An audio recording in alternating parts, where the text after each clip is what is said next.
Assalamualaikum warahmatullahi wabarakatuh. Anak-anakku sekalian, hari ini kita akan melanjutkan materi ilmu tafsir, yang mana materi kita minggu lalu adalah mengenai Al-Quran dan Wahyu, yang mana pokok pembahasan kita hari ini memfokuskan pada dua subtema, yakni tentang nama-nama lain dari Al-Quran.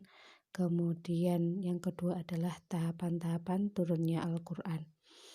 Yang pertama yang akan kita bahas terlebih dahulu adalah nama-nama lain dari Al-Quran, seperti Al-Quran, Al-Furqan, At-Tanzil, Al-Dzikr, kemudian Al-Bayan, dan lain sebagainya. Itu yang masyhur, ada lima asmaul Quran. Nah, dari kelima nama itu, nama lain dari Al-Quran tersebut itu sudah termaktub juga di dalam ayat-ayat Al-Quran, seperti salah satu contohnya, Inna nahnu nazzalna dzikra wa inna lahu lahafidhun. Nah, itu juga termasuk nama lain dari Al-Quran, dari Al-Dzikr. Al-Dzikr di situ yang dimaksudkan adalah Al-Quran. Oke, yang kedua, pembahasan kita adalah membahas mengenai tahapan-tahapan diturunkannya Al-Quran hingga sampai kepada kita semua sebagai umatnya Nabi Muhammad SAW, yakni ada 3 tahapan. Tahapan yang pertama ini adalah tahapan dari ketika kalamullah itu turun ke Lauhil Mahfud, itu 30 juz sekaligus. Jadi diturunkannya dari Allah ke Lauhil Mahfud itu 30 juz langsung.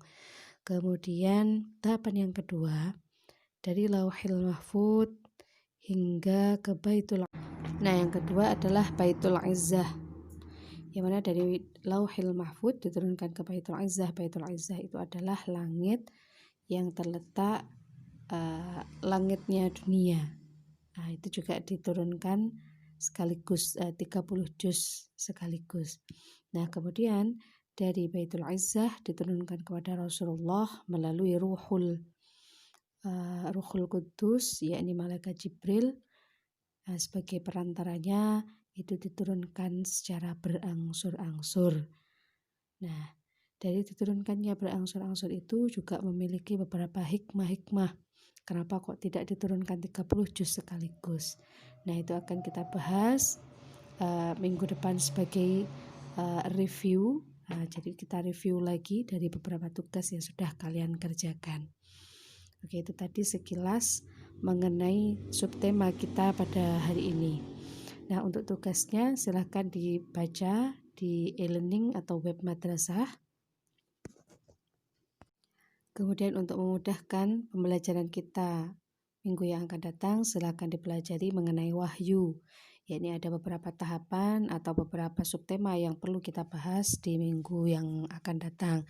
Seperti wahyu ketika cara wahyu turun sampai kepada malaikat, kemudian cara wahyu turun kepada Rasulullah, kemudian cara penyampaian malaikat kepada Rasulullah itu seperti apa.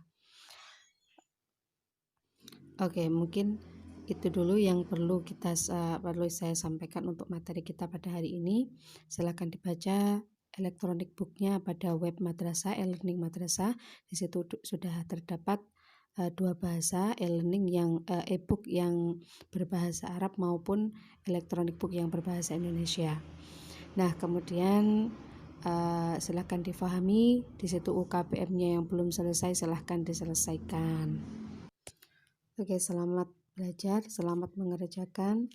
Semoga kita diberikan kesabaran, kesehatan, sehingga apa yang kita pelajari benar-benar menjadi ilmu yang barokah dan bermanfaat. Akhirul kalam, wallahul muwaffiq ila aqwamit thoriq. Wassalamualaikum warahmatullahi wabarakatuh.